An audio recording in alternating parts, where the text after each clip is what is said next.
श्री स्वामी समर्थ. आज आपण शिल्लक चपातीपासून टेस्टी असा नाश्ता बनवणार आहोत. त्यासाठी इथं मी चपातीचे तुकडे करून घेतले मोठे मोठे. अद्रक लसूण पेस्ट, कांदा आणि हिंग घेतलंय. इथं कढईमध्ये तेल गरम करायला ठेवलंय. त्यात तेल, मोहरी आणि जिरं घालून घेतलं. आता त्यात अद्रक लसूण पेस्ट घालून घेऊ.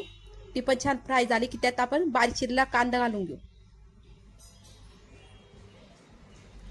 बारीक चिरलेला कांदा घातला. आता आपण त्यात कढीपत्ता घातलाय आणि थोडं हिंग घालून घेऊ.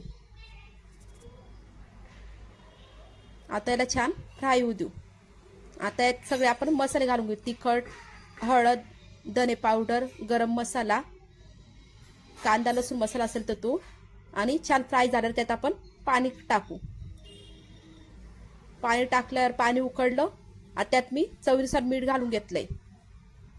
आता पाणीला उकळी आली, कोथिंबीर टाकून घेतली बारीक चिरून. आता आपण यात चपातीचे मोठे तुकडे घालून घेणार आहोत. थोडं थोडं घालत जाऊ आणि कालवत जाऊ.